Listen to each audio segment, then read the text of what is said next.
Hey, what's up guys? This is Anthony from Anthony's Customs, and for this video we are looking at the SH Figuarts Fire Mario. Now you guys know I wasn't too pleased with the original Mario release. This is mostly the same other than the paint job. The paint job is still just fine, so he's white and red this time instead of blue and red. He does have a few issues. I noticed that there are some smudges in the yellow here. He's got brown spots or black spots on the top of his nose, some around his face and other places, and just generally there's a lot of nicks and marks on him that really shouldn't be on a new figure. So that's a little disappointing.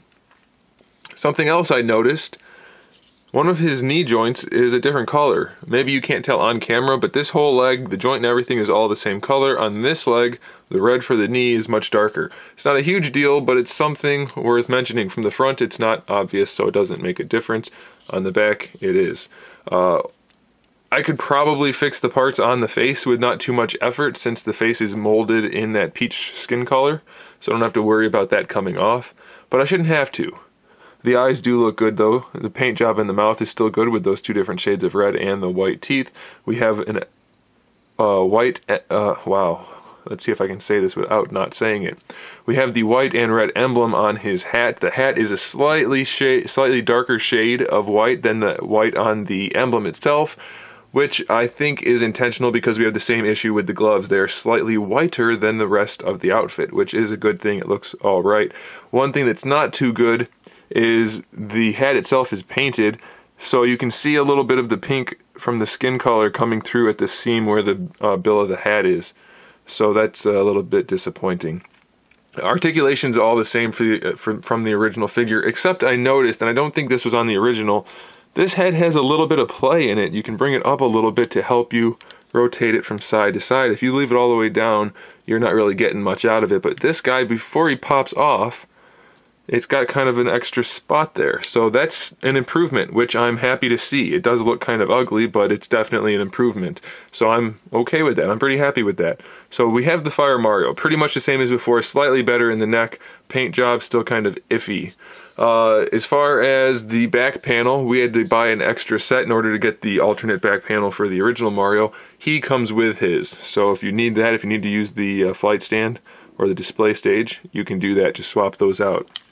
So that's pretty cool, and if you aren't familiar, he is only about 4¼ inches tall.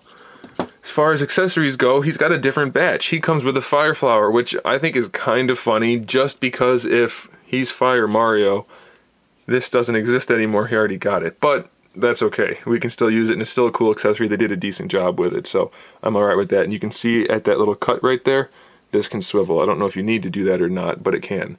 And you can take it off the display stand if you want to. So we get a fire flower. We also get a fireball, which is really nicely done. It's this orangish red translucent plastic. Actually, I think it's painted. It's more like this yellowish color, but it's painted. Either way, it has like the darker orange faded down to white on either side, so that's pretty cool. And it comes with a little display stand for the fireball itself, so you can have him throwing it. And if you want him to throw it, you need to have hands for it, so he got new hands. Excuse me, which is actually really cool. I'm glad that they did that. I thought for sure they were going to give us just the shell hands again, but they didn't. So we got new hands, which is a good thing. And of course we got a display stage to hold it. So if you want him to be throwing it, you put on the new hand, and I'll do photos at the end, and you have him throwing his fireball. And then last but not least, we have a hand with a fireball built into it so that you can do stuff with that if you want to. I don't think I showed you guys the packaging, so I'll do that really quick. He's got really cool black background on his packaging. It makes it stand out extra nice. And then of course you have some display options back here. I'll be posting photos at the end so you can see how I might display him, or mostly just so I can show you the figure up close. But there it is. I do recommend this set. I mean, I recommended the first one, I think I did, even though Mario is generally not that good for a Figuarts figure. But I think this has enough collectability and enough reason to add it to your collection that it's worth getting, even though it's not that great of a figure in its own right. So there it is, guys. Thanks for watching. Make sure you subscribe to the channel so you can see my upcoming figure reviews, custom figures, and other good stuff. And in the meantime, keep collecting.